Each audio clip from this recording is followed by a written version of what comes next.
Welcome back to Rapture Tales. Don't forget to like, subscribe, and get ready for another story you won't forget. Let's dive back to the story. Victoria Hayes had lived her entire life carrying burdens far heavier than her small frame suggested. With her father, Edward Hayes, bedridden and fighting a relentless illness, and her mother, Margaret Hayes, stretched thin with emotional exhaustion, Victoria became the sole pillar holding their fragile world together. She worked grueling shifts at a construction site, performing backbreaking labor simply to afford medicine that only temporarily eased her father's pain. Every morning began before the sun climbed the sky, her hands raw and blistered, her clothes soaked with sweat, and her heart weary yet determined. She endured harsh words, mocking laughter, and moments where she nearly collapsed, but she pushed through, driven by love and fear, love for her family and fear of losing the man who had once been her anchor. Every night, she returned home to a dimly lit room where her father's breath rattled like broken glass. She would sit beside him, holding his thin hand, silently praying for a miracle even as her mother pretended everything would be all right. Victoria buried her tears because crying felt like a luxury she could not afford. Survival demanded that she stay strong. It was on one of those exhausting days, heavy with dust and fatigue, that a sharply dressed woman approached her. Patricia Doyle possessed a confident elegance that immediately commanded attention, her perfume cutting through the gritty air. She watched Victoria with calculating eyes before offering a life-changing opportunity, a job in London promising more money than Victoria could imagine. Patricia spoke of comfortable accommodation, high salaries, and a chance to finally give her father the medical care he desperately needed. The offer sounded like the answer to every desperate prayer Victoria had ever whispered in the dark. Though hesitant, she saw her father's face in her mind, pale, suffering, fighting to stay alive, and realized she had no real choice. Clinging to hope, she accepted Patricia's offer, unaware that she was stepping into a trap far darker than anything she had ever faced. Victoria traveled to London with trembling hope, leaving her village and stepping into a city whose towering buildings made her feel small and uncertain. Patricia led her into a luxurious apartment under the pretense of preparing her for her new job. However, the warm welcome faded quickly. Locked doors, strange men lingering in shadows, and whispered conversations made Victoria uneasy. Soon, Patricia revealed her true intention. She was no employer but a human trafficker. Victoria was expected to entertain wealthy clients, sell her dignity, and accept a life she never agreed to. When Victoria refused, Patricia's polite mask vanished. She slapped her, cursed her, and called her ungrateful, insisting that girls like her had no future except the one she was being offered. But Victoria stood her ground, even as fear shook her bones. Her refusal enraged Patricia, who eventually dragged her out, threw her onto the cold pavement, and warned her never to return. Suddenly homeless in a city where she knew no one, Victoria wandered through streets that felt too big, too loud, and too dangerous. Her belongings consisted only of a small bag and the last 20 pounds she possessed. That night, she slept under a bridge, trembling from cold and hunger, yet refusing to break. Rather than give up, she bought small bottles of water the next day and began hawking them in traffic. She faced harassment from drivers, insults from passers-by, and the threat of police officers chasing her away. Still, she persisted, whispering to herself that things would get better. They had to, even if every day felt like a fight to stay alive. Days blended into one another as Victoria navigated the harshness of street life. She learned to time her movements with the traffic lights, dodging between cars with a smile she didn't feel.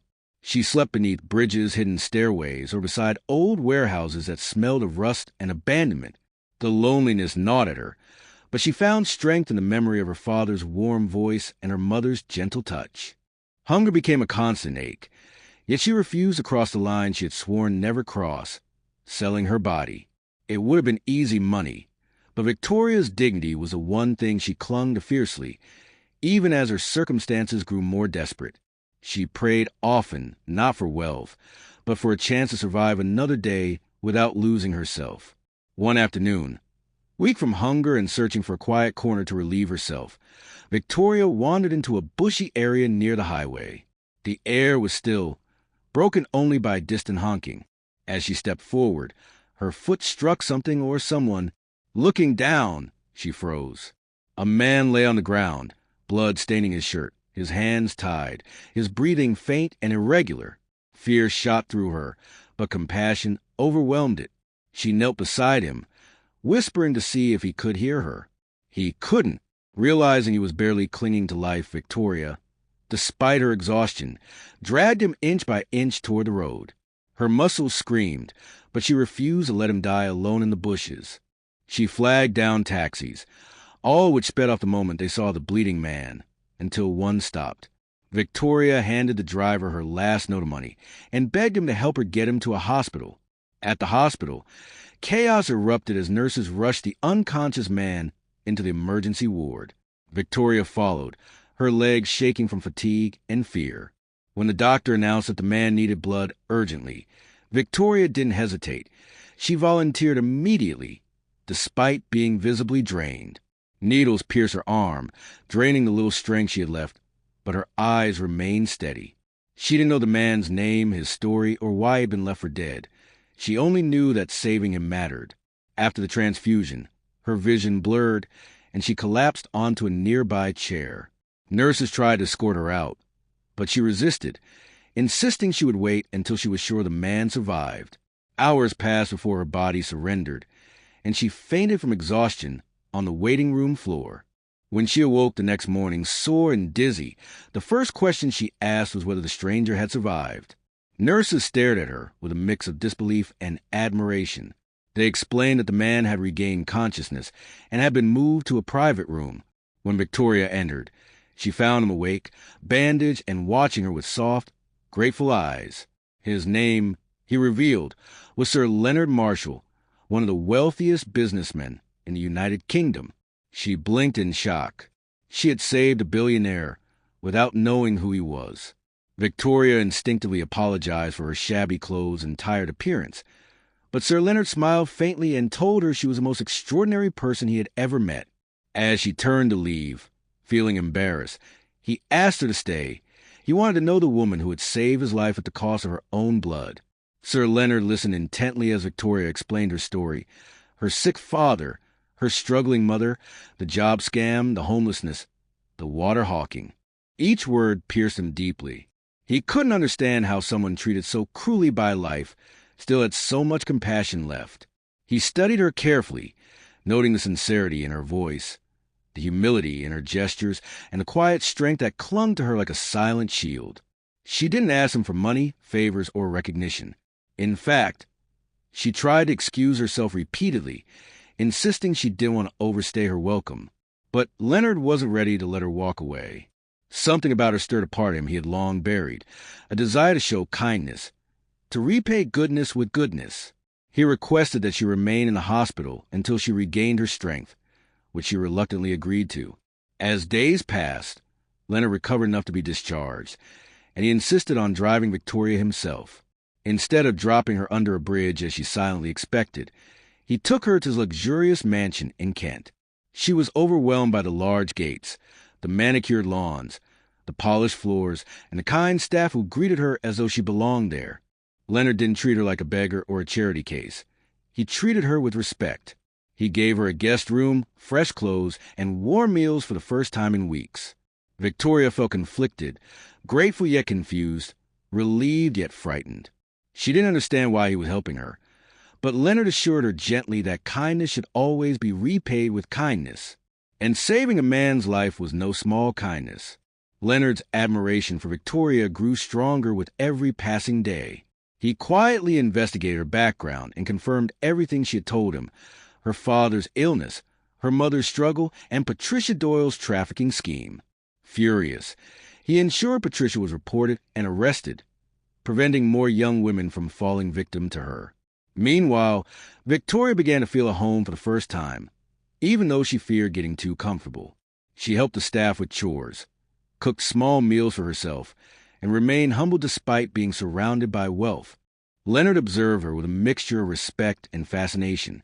She brought a warmth to his home that even luxury couldn't provide. He found himself eager to see her smile, eager to hear her voice, and unexpectedly protective of her, though he hid these feelings carefully. One morning, Leonard called Victoria into his study. She stood nervously as he revealed his first gift to her, a check larger than anything she had imagined, enough to transform her life entirely. She shook her head, refusing at first, insisting she hadn't saved him for money. Leonard assured her he knew that, which was precisely why he wanted to help her. Tears filled her eyes as she finally accepted the check, overwhelmed. But he wasn't finished. He handed her documents to a fully furnished apartment in a peaceful neighborhood, a place she could call her own. Victoria was speechless. She had gone from sleeping under a bridge to owning a home within days. It felt unreal, almost frightening. Yet Leonard's sincerity made it impossible to doubt his intentions. The greatest gift, however, came when Leonard arranged for her parents to be flown abroad for proper medical treatment. Victoria fell to her knees crying when she heard the news. Her father, who had been fading away day by day, finally received the care he needed. Her mother wept over the phone, thanking Leonard endlessly, praying blessings over him, stunned that a stranger would show their family such unimaginable kindness. Leonard stood quietly beside Victoria, letting her cry into his chest, comforting her in a way that felt safe and steady. For the first time in a long time, Victoria felt hope blooming inside her, hope that life wasn't finished with her yet. Weeks later, news arrived that her father's health had improved dramatically. He could walk again, smile again, breathe without struggling. Victoria broke down in joyful tears, clutching Leonard's hands as though he were a miracle worker. Leonard felt something shift inside him. Seeing her happiness filled him with a warmth he hadn't felt in years. He realized he didn't just admire her. He cared for her deeply. But he held his feelings close, determined not to overwhelm her after everything she had endured. Victoria slowly rebuilt her life with Leonard's support, but she remained grounded. She enrolled in vocational courses, determined to learn new skills and stand on her own. Leonard admired her refusal to depend entirely on him. She wanted dignity, not luxury. She visited her parents frequently, celebrating every little progress her father made. At the same time, she and Leonard developed an unspoken bond, a quiet companionship rooted in gratitude, respect, and indescribable connection that neither could ignore. She laughed more, slept better, and felt a sense of belonging she hadn't experienced before. But with comfort also came fear. Victoria sometimes wondered if all of this was temporary, if Leonard would one day wake up and decide she no longer deserved a place in his world. When she expressed her fears, Leonard gently reassured her, reminding her that she had earned every good thing coming her way. He admired her courage, her humility, and her unwavering kindness. He reminded her that she wasn't a burden. She was a blessing. Slowly, she began to believe him. One evening, Leonard invited Victoria to dinner at his private garden. The ambience was soft, with candlelight flickering against a gentle breeze. As they sat together, he finally confessed what had been weighing on his heart. He admitted that he cared for her deeply, not out of gratitude, but out of genuine affection. He admired her strength, her compassion, and the way her presence had changed his life. Victoria's heart raced. She had never imagined someone like Leonard, a billionaire with influence and prestige, would see her as anything more than a good person. Tears filled her eyes as she confessed that she cared for him too, but had been afraid to say it. The moment felt surreal. A homeless girl who had once slept under bridges, now being cherished by a man whose name held power across the country. Leonard reached for her hand, promising never to make her feel alone again. He assured her that what he felt wasn't pity or obligation. It was love rooted in the purest part of his soul. Victoria felt pieces of her broken life falling back into place, forming something whole and beautiful. And as they leaned closer, sharing their first gentle kiss, she realized that destiny had led her to that bushy path for a reason far greater than she ever understood. Their relationship grew stronger with time, founded on mutual respect rather than wealth or pity. Leonard introduced her to influential circles, not as a charity case, but as someone he deeply admired. At first, society whispered behind their backs, questioning the billionaire's choice to be with a once homeless woman. But Leonard defended her fiercely, reminding everyone that character mattered far more than background. Victoria remained humble, never forgetting her journey or the pain she had endured. She used her newfound platform to speak against human trafficking and exploitation, determined to protect others from the suffering she narrowly escaped. In the midst of this new life, Victoria blossomed. She found joy in giving back, donating to shelters, funding rehabilitation centers, and helping other victims find their footing again. Leonard supported her every step of the way, proud of the woman she had become. Their bond deepened as they shared goals, laughter, and dreams of a future filled with purpose.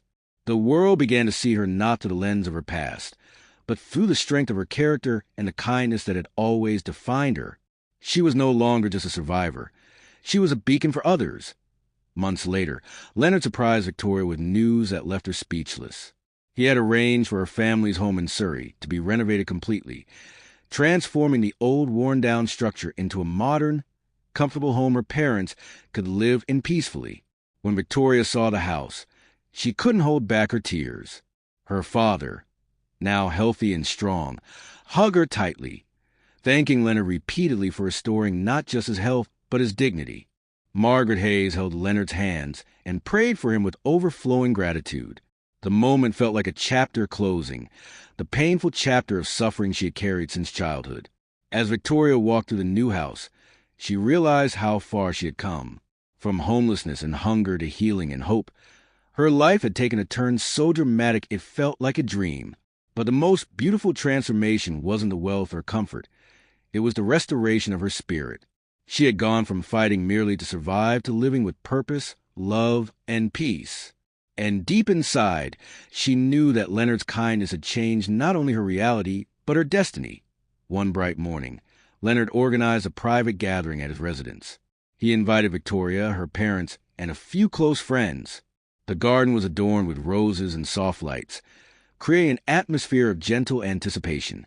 As the evening deepened, Leonard stood before everyone and expressed his admiration for Victoria's courage and resilience. Then, with everyone watching, he went down on one knee and asked her to marry him. Gasps and tears filled the air. Victoria's hands flew to her mouth, overcome by emotions. She never imagined a future like this, not after everything she had endured. Through her tears, she said yes. Leonard slipped a ring onto her finger, and applause erupted around them. Her parents hugged her tightly, grateful to see their daughter cherished and valued. Victoria looked into Leonard's eyes and felt her heart overflow with a combination of love, gratitude, and disbelief. She wasn't marrying wealth. She was marrying a man who saw her soul, even when the world saw her circumstances. That night under the soft glow of garden lights, she realized that the life she once begged the universe for had finally come full circle. Their wedding months later was intimate yet breathtaking, held on a quiet estate overlooking rolling fields and golden sunsets. Victoria walked down the aisle in a simple but elegant gown, her eyes shimmering with tears of joy. Leonard waited for her at the altar, smiling with a tenderness that made her heart soar. They exchanged vows that spoke of loyalty, gratitude, partnership, and love built on sacrifice and honesty. The guests witnessed not just a wedding but a miracle, the union of two souls from different worlds bound together by fate. Their story inspired everyone present, reminding them that compassion could change destinies. After the ceremony, Victoria stood beside Leonard overlooking the horizon, overwhelmed by the beauty of the moment. She felt like the universe had taken every piece of her broken past and woven it into a breathtaking new beginning. Leonard wrapped his arms around her, whispering that the journey ahead would be even more beautiful. And as they watched the sunset together, she finally believed that she deserved every blessing coming her way. Victoria never forgot her journey. After marriage, she launched a foundation named the Hayes Marshall Initiative, dedicated to helping homeless women, trafficking survivors, and low-income families. Her name became synonymous with hope. She visited shelters, sponsored education programs, partnered with international organizations, and offered jobs to struggling young women. Leonard stood proudly beside her at every event, supporting her dreams with admiration. Victoria often told her story publicly, not for pity but to prove that kindness had power, and that even the most broken life could rise again.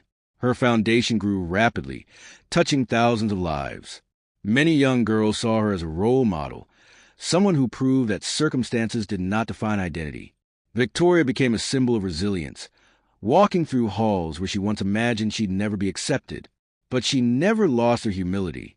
She continued to cook her own meals, visit her parents regularly, and treat everyone, from CEOs to cleaners, with kindness. The world saw her transformation, but only she knew the depth of the scars she carried and the strength it took to turn them into something beautiful. Years passed, and Victoria's life evolved into one filled with purpose, love, and fulfillment. She and Leonard welcomed their first child, a baby girl they named Hope, a name that carried the weight of her entire journey. The moment she held her daughter, Victoria felt a sense of completion she had never imagined was possible. She whispered promises into Hope's tiny ears, vowing to give her the childhood she had never had, one filled with love, safety, and endless possibilities. Leonard kissed their daughter gently, overwhelmed by gratitude for the family he never expected to have. Together, they built a home filled with laughter, compassion, and gratitude. Victoria continued her advocacy work, now inspired even more by the desire to create a better world for her daughter's generation. She often reflected on the night she found Leonard bleeding in the bushes, how a single act of compassion had rewritten both their destinies.